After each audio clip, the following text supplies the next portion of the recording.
ये देखें, ये देखिए कितनी सॉफ्ट, कितनी अच्छी। और ये रैप यूँ इस तरह से जब रैप बनेगा ना, आहा, मज़ा आ जाएगा आपको। अच्छा, मैं अब आपको ये इसके सारे इंग्रेडिएंट्स वगैरह बताती हूँ कि मैंने ये कितने इसमें क्या स्टेप बाय स्टेप बनाई है। पीटा ब्रेड सॉफ्ट नरम जो रैप में यूज़ होती है, उसके स्टेप बाय स्टेप मैं आपको दिखाती जाऊँगी। कितने इंग्रेडिएंट्स यूज़ किए हैं वो सब बता दूँगी। और उसके बाद आपके सामने 2-3 पीटा ब्रेड्स पका के तवे पे, और वो भी दिखाऊंगी। ये तवे पे बनी हुई है, ओवन में भी बनाई जा सकती है, लेकिन ज़्यादातर लोगों को तवे की चाहिए होती है, तो इसलिए मैंने तवे पे बनाई है। ओके, तो अब मैं आपको मिलती हूँ, एक एक सारी स्टेप बाय स्टेप आपको दिखाऊंगी। और उस वक्त आपसे रिक्वेस्ट है कि आप मेरे इस चैनल को सब्सक्राइब करें, शेयर करें, लाइक करें, और मुझे फीडबैक ज़रूर दें कि आपको मेरी रेसिपीज़ कैसी लग रही हैं। ठीक है। अच्छा, ये बैग की अच्छाई ये है कि आप इसमें रखें तो गर्म भी रहती है, और अगर आपको गरम करना हो तो इसी में रख के गरम भी कर सकते हैं। ये बड़े अच्छे आजकल यहाँ मिल रहे हैं। तो चलें फिर मैं आपसे मिलती हूँ, इंग्रेडिएंट्स वगैरह दिखाती हूँ, स्टेप बाय स्टेप आपको दिखाती जाऊँगी। हाँ जी, जो मैंने आपको आज की रेसिपी दिखाई है, जो ग्रीक चिकन जीरोज़ है, हम लोग इंग्लिश में उसको जीरोज़ कहते हैं, लेकिन ग्रीक प्रोनंसिएशन ईरोज़ है। ठीक है, वो मैंने जो आपको दिखाया है, और उनकी ख़ास जो पीटा ब्रेड है वो मैं बना रही हूँ। पीटा ब्रेड के लिए आटा गूंद रही हूँ, तो मैं आपको दिखा दूँ कि ये मैं ले रही हूँ अबाउट 9 ग्राम के करीब मैं ये इंस्टेंट यीस्ट ले रही हूँ। ठीक है, ये 9 ग्राम जो है 1 टीस्पून,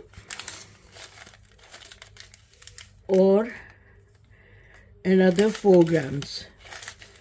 ठीक है, इसमें आता है 10 ग्राम, लेकिन क्योंकि पूरा 10 ग्राम नहीं लेना है तो मैंने 1 ग्राम छोड़ के ले लिया है 9 ग्राम।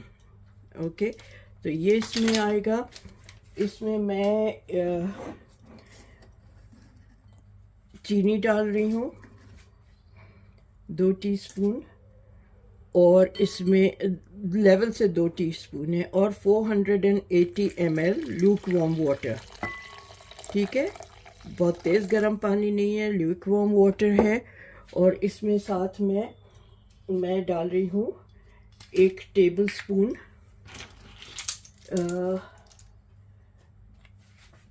ये एक्स्ट्रा वर्जिन ऑलिव ऑयल। ठीक है, एक्स्ट्रा वर्जिन ही लें क्योंकि वो बेस्ट रहता है।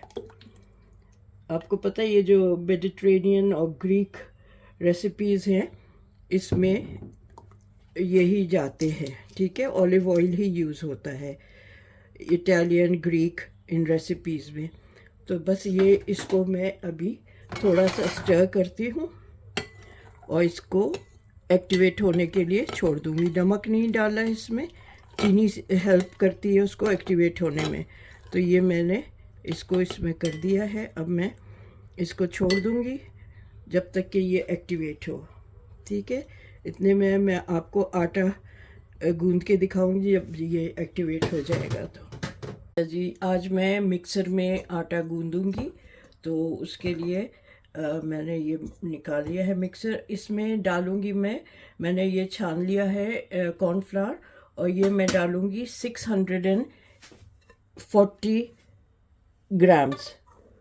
ठीक है, 640 ग्राम्स, जो तकरीबन 5 कप्स बनते हैं। ठीक है, तो मैं क्योंकि ग्राम्स में प्रेफर करती हूँ मेजर करना, उसमें बिल्कुल सही आता है। कुछ कप्स में कम और ज़्यादा हो जाता है, तो इसलिए फिर मैं कोशिश यही करती हूँ कि हर चीज़ ग्राम्स में या ml में नापूं। ठीक है, तो चलें, इसमें मैंने नमक भी मिला दिया था, और अब मैं इसमें ये एक्टिवेट हो गया है, तो ये मैं इसमें ये डाल रही हूँ ठीक है, एक्टिवेट हो गया। इसको मैं चला रही हूँ और फिर इसमें डाल दूँगी। ये सारा ही यूँ चला जाएगा। और अब मैं इसको मिक्स करके आपको दिखाऊंगी, क्योंकि ये आवाज़ करेगा, इसलिए मैं ऑफ करके और आपको इसका दिखाऊंगी। ठीक है, ऑन करके नहीं दिखाऊंगी मैं, क्योंकि फिर आवाज़ होगी तो आपको समझ में नहीं आएगा। ओके, तो जब ये गूंज जाएगा जिस स्टेज पे, तो मैं आपको दिखाती जाऊंगी बीच बीच में। अच्छा, इसको बीच बीच में ना ऊपर नीचे करते जाएं तो ये फिर अच्छी तरह से इसका वो बन जाता है, आटा गूंदा जाता है। ठीक है, तो थोड़ी थोड़ी देर बाद इसको इस तरह से कर लें तो ये आटा सही तरह गूंदेगा। अच्छा, ये देखें, ये मैं चला रही हूँ इसको। बहुत जो लोएस्ट स्पीड है ना उस पर चलाना है, बहुत तेज़ स्पीड पे नहीं चलाना। बस ये 2 मिनट बाद मैं इसको निकाल के और फिर यहाँ वर्कटॉप पे मैदा और डालूँगी और फिर इसको हाथ से गूंदूँगी। ये इलास्टिक हो जाए तो फिर मैं 2 मिनट बाद इसको निकालती हूँ। अच्छा जी, अब मैंने यहाँ पे ये स्प्रिंकल कर लिया है मैदा। ठीक है, और इस पे मैं अब ये जो आटा है गूंदा हुआ ये निकालूंगी और इसको अपने इसमें इलास्टिसिटी बहुत अच्छी तरह आ गई है। अब इसको मैं अच्छी तरह गूंद के थोड़ी देर और फिर इसको मैं 1-1.5 घंटे के लिए रख दूंगी कि ये अच्छी तरह राइज हो जाए। ठीक है, तो ये मैं इधर निकाल के और अपने हाथों पे थोड़ा सा ये लगा के ना खुश्क मैदा और इसको गूंदूंगी इस तरह से करके, ताकि ये इसमें जो ये ऐसे हो जाए सॉलिड। ठीक है, मैं आपको गूंद के दिखाती हूँ फिर। हाँ जी, बस ये हो गया है तकरीबन। अब मैं इसको एक बॉल बना के इसकी और मैं इसको राइस होने के लिए रख दूँगी। ओके, तो ये इसी जिसमें मैंने गूंदा है उसी में रख दूँगी और किसी गर्म जगह पे, मेरे ख्याल में आजकल क्योंकि हीटिंग चल रही है तो मैं जहाँ हीटिंग के पास कहीं रख दूँगी ताकि ये जल्दी से राइस हो जाए। वैसे कम से कम 1 घंटा तो लगेगा इसको। ठीक है, तो मैं आपसे मिलती हूँ फिर 1 घंटे के बाद। अच्छा जी, ये तो मैं आपको दिखाना भूल गई कि इस पर ऊपर से ना ऑलिव ऑयल साइड्स में भी बोल में और ऊपर से इस पर लगा दें ताकि जब ये राइस हो तो साइड्स पे चिपके नहीं। इस तरह से इस पर ये ऑलिव ऑयल और वो ना बने ना, पपड़ी सी ना बने, तो ये इसलिए इस पर साइड्स पे भी लगा रही हूँ कि ये साइड्स पे से नीचे भी लगा लिया है और अब ये साइड्स पे भी लगा के आपको ये मैं अब इस पर क्लिंग फिल्म लगा के रख देती हूँ। अच्छा जी, 2 घंटे हो गए हैं और ये मैं इसके ऊपर से ये देखें, बड़ा अच्छा, ये कितना अच्छा राइस हो गया है। ओहो, ठीक है, ये अच्छी तरह से हो गया है राइस। अब मैं इसको निकालती हूँ, ये वर्कटॉप पे डालती हूँ। पहले अपने हाथ में थोड़ा सा मैं ऑलिव ऑयल लगा लूँ ताकि ये चिपके ना। ठीक है, एहतियातन लगा रही हूँ। तो ये है कि इसमें ये इसकी हवा निकाल ली। बड़ा अच्छा राइस हुआ है माशाल्लाह माशाल्लाह। अब इंशाल्लाह रोटी भी अच्छी तरह, पिटा ब्रेड भी अच्छी बनेगी। चलिए, अब मैं इसको निकालती हूँ यहाँ टॉप पे और इसको ज़रा सा ऐसे ये करती हूँ इस तरह से लंबा, और मैं इसके पेड़े काटती हूँ। 80 ग्राम्स के करीब एक पेड़ा होना चाहिए, देखती हूँ। तो मैं इसका तवा मैंने रख लिया है, ये लोहे वाला तवा है और इस पे भी मैं अभी वो लगा दूँगी ऑलिव ऑयल। ठीक है, ये इस तरह से इसके पेड़े बनाती हूँ और फिर मैं आपको दिखाती जाऊँगी। तवे पे जो तेल है उसको अच्छी तरह पूरे पे फैला रही हूँ ठीक है, ये इस तरह से टिश्यू से मैंने इसको फैला लिया है।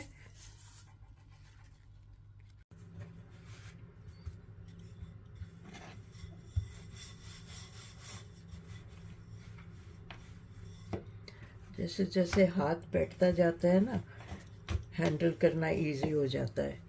तो यही है, ज़्यादा अच्छी तरह से ये बिल भी रही है और शेप भी सही ले रही है। ये देखें,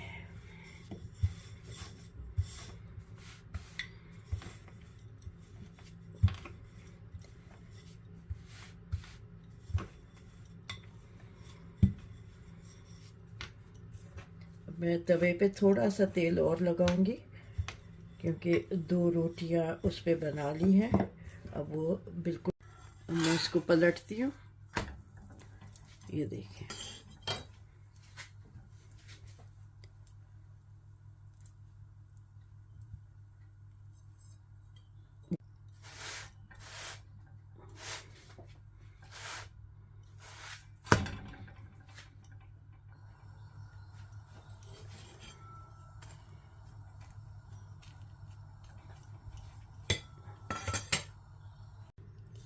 ये देखें बबल्स आ रहे हैं, ये फूलना शुरू हो गई है एजेस पर से भी।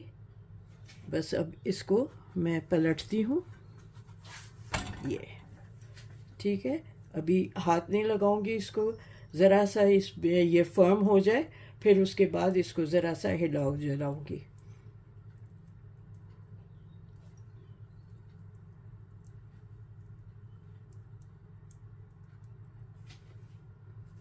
ये देखें, अब ये चिपकेगी नहीं और आराम से आप इसको हिला जुला सकेंगे। मीडियम टू लो पे मैंने, मीडियम और लो के बीच में आंच रखी।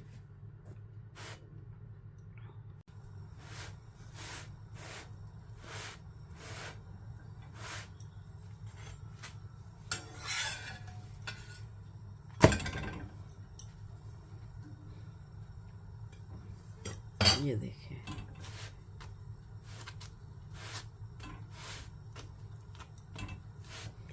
माशाल्लाह इस पे ख़मीर भी बहुत अच्छा चढ़ा। और यही है कि अगर आपकी यीस्ट अच्छी हो और आपने उसको सही वो दिया हो रेस्ट पीरियड, इसको ऐसी गर्म जगह पे रखा हो जहाँ आग ना लगी हुई हो, सिकाई हो, गर्म हो, वार्म हो, वहाँ पे ये रखें तो ये देखें कितनी अच्छी ये रोटी बन जाती है। ठीक है, तो अब ये कैसी ज़बरदस्त फूली हुई है। हालांकि ज़रूरी नहीं है कि फूले, क्योंकि मैं उसको पॉकेट्स की तरह यूज़ नहीं करूँगी। ठीक है, अब मैं इसको फिर पलट के देखती हूँ कि साइड पे कितना ये है। हाँ बस सही है, इस साइड पे दूसरी साइड से भी अच्छी तरह ब्राउन हो जाए तो मैं इसको उतार लेती हूँ। गोल्डन ब्राउन चाहिए, बहुत डार्क ब्राउन नहीं चाहिए।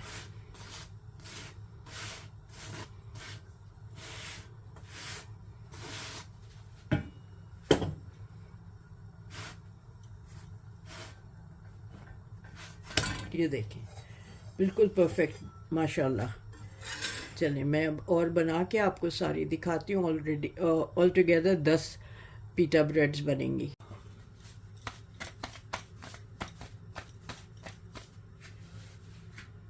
बिस्मिल्लाह।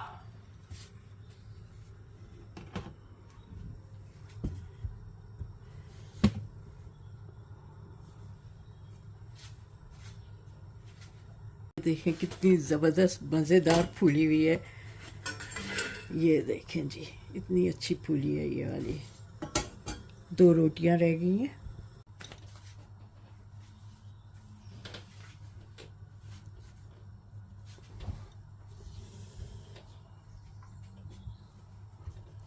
दिस इज़ माई लास्ट रोटी।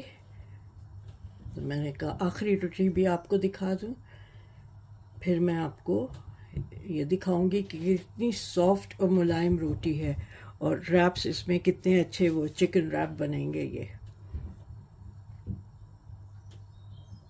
अच्छा जी, ये देखें कितनी सॉफ्ट और नरम ये पिटा ब्रेड बनी है, सारी इस तरह से सॉफ्ट और नरम है। मैं इनको गरम रखने के लिए ये मेरे पास जो टोर्टिला बैग है इसमें रख लेती हूँ, और जैसे मैं ये रोज़ तैयार होंगे तो मैं आपको दिखाऊंगी। और ये इसमें गरम रहेंगे, सॉफ्ट भी रहेंगे और अच्छे रहेंगे इस पर।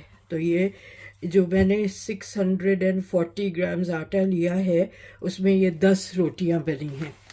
ठीक है, तो उम्मीद है आप लोगों को ये रेसिपी पसंद आएगी और आप मुझे फीडबैक ज़रूर देंगे कि आपको ये कैसी लगी है, और ज़रूर बनाइएगा।